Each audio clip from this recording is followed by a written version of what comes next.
a cup of coffee is like a tiny lifetime. You know, when you start drinking it, it's like kind of hot, kind of powerful. Yep. It's just like, you know, when you're first out as a baby, everything's bright and colorful, and oh, this is so much. And then you get about, you know, midway through it, and you really start hitting your stride. And by the time you get to the end, you can't believe it's heroes. Hannah and I got married in 2019, and we knew we wanted to do a business together. We originally thought it was going to be barbecue. Today, I had the opportunity to head to M&H Beans to speak with the owner, got to interview him. And so it was going to be M&H Barbecue, LLC.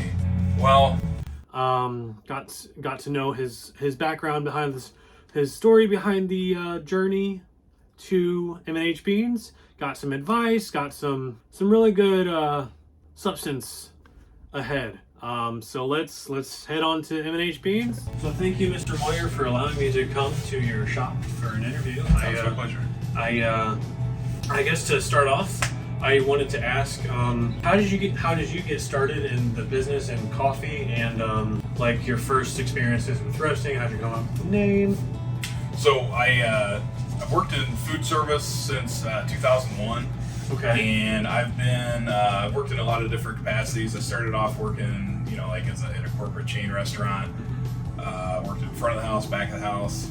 Most recently, the big bulk of my career was probably working for a food service distributor. Okay. And so I get to learn a lot about marketing and how products actually get from point A to point B. And coffee is the one thing that's kind of like remained a constant for me throughout that whole like weird, you know, journey. And it's the one thing that I haven't gotten bored with. So I started hobby roasting maybe, I don't know, 8 or 10 years ago. I used like an air popper, like a popcorn popper.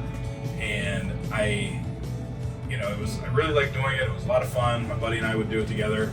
And then I ended up upgrading to like a small Taiwanese like hobby roaster called Jordy. And it's just like a tiny version of the one that I have now. Along the line, I picked up a small commercial Diedrich, and then last year when we got our shop, I upgraded to this 6 kilo Gießen, which is a very, very nice machine, and it has a lot of, I'm excited. I feel like it's smarter than I am at this point. I haven't quite. Is that the one in the here in the shop? Yeah, I haven't quite learned that. All the nooks and crannies of that one yet. And then as far as the name goes, Hannah and I got married in 2019. Okay. And we knew we wanted to do a business together. We originally thought it was going to be barbecue. Okay. And so it was going to be M&H Barbecue, LLC. Well, we kept coming back to coffee, and you know, at the time there wasn't a lot of people roasting around here. And I thought, well, also Ohio has like pretty liberal cottage food laws when it comes to coffee, like roasting coffee. So we could easily do that out of our garage and package and sell it that way. And we just changed it to M&H Beans, and we started selling coffee under that name. And then at one point, it just didn't make any sense to change it because we were, you know, too far along. Oh, for sure. We didn't want to like try to rebrand that like that early. And you know, we picked up a food truck along the way. We had that for a couple years, about a year and a half. Did you start at like farmers markets? Yeah, we started selling our stuff at farmers markets. We did. A lot of like around here, there's these 720 markets that are very well-run events. We did those. City of North Canton puts on a couple events a year that we would do. The Main Street Festival.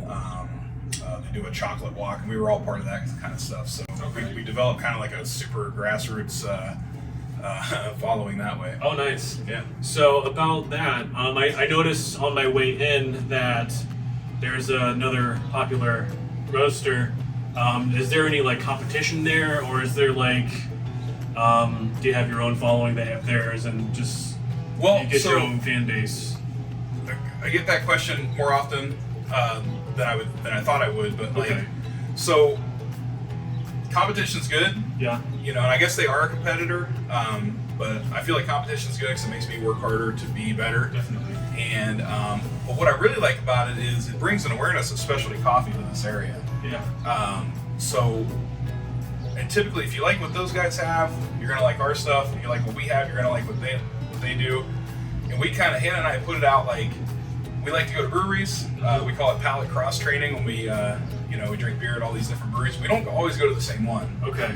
You know, we have some that we like more than others, but it's important to try different ones. And then you know, somebody might have something that they really like here. They have something they really like at Tremont. They have something they really like at, you know, like some of the other roasters around here, Muggs, Wigs, Akron Coffee Roasters, all those guys. And you know, it's, you know, I'd feel kind of weird if somebody only bought their coffee from me. But, Right. you know. So you're talking about going to breweries for, you said a palate cleanse? We call it a palate cross training. Okay. Because we know how to like taste coffee. We know how to look for, you know, the flavor notes in coffee. We know how to look for roasting defects. We know how to look for brewing defects. And beer is just a fun, you know. Okay. Plus, I just really like beer. That's actually something I'm trying to get better at. The picking up on the flavor notes and stuff like that. So how do you come up with the names of your roasts? Well, it all kind of depends on the coffee itself. Like the just under 5 acres Guatemala that we have. That's an example. You know, it has. It comes from farms that are about 5 acres each, and there's a group of them under the Fair Trade Organic organization that certifies it. They do. So that's what we just decided to call it that. We got one called Tiny Lifetime Costa Rica. It comes from Cafe Vita, so I looked up Vita, it means lifetime, and I thought it'd be kind of funny. And also, like, a cup of coffee is like a tiny lifetime. You know, when you start drinking it, it's like kind of hot, kind of powerful. Yep. It's just like, you know, when you're first out as a baby, everything's bright and colorful, and oh, this is so much. And then you get about, you know, midway through it, you really start hitting your stride, and by the time you get to the end, you can't believe it's here already. Right. You know? It's very poetic. So, question for you about, I reviewed one of your coffees a couple weeks ago, the gold chocolate. Was I right to expect the chocolate nose? It's not an ironic name, yes. Okay. Okay. It's that is our most popular coffee, and we named it that because gold comes from the Costa Rica that's in it. That's they're commonly referred to as golden beans, and then there's mostly Mexico in there. It's called Mexico Cristal, from a couple different regions down there. Okay. And it is overwhelming chocolate notes. Like when you taste it, it's you know. Yeah, I did. I think I picked up on that when I was reviewing it. Yeah. Far and away, that's our best-selling coffee. I think the name kind of gets a hold of people because a lot of people like chocolate. Yeah. And you know, we also get asked a lot, do we flavor that with chocolate? And absolutely not. We don't flavor any of our beans. No, okay. We spend too much money on the coffee that we bring in to even dabble with that. Yeah, to dump a bunch of chemicals on it, call it flavored coffee. And then another note on the way that we source our coffee. We pull from, I think, 8 or 9 countries right now. While all of our coffee isn't fair trade organic, some of it is, but it's all specialty grade coffee, which kind of eliminates a lot of issues that you have with, you know, sourcing a product from a third world country. We make sure, or we have an importer that makes sure that they don't exploit any of these farmers, make sure they're getting paid a fair, you know, a fair amount of money for the coffee that they're selling to the importer. And then, from my food service background, when I buy the Guatemala, really any of the ones that we get, they're coming from the same farms. Okay. So that helps us with consistency, which, you know, you're in the food business, you know, that is incredibly important to have consistency. And it tells me that they're sourcing this stuff the right way if they're dealing with the same farmers. And at the end of the day, the coffee just tastes really good. The secret to anything we do here at M&H is we just buy really good ingredients and we try not to mess them up a lot. There you go. That's a good way to do work. I just have 2 more questions. Sure.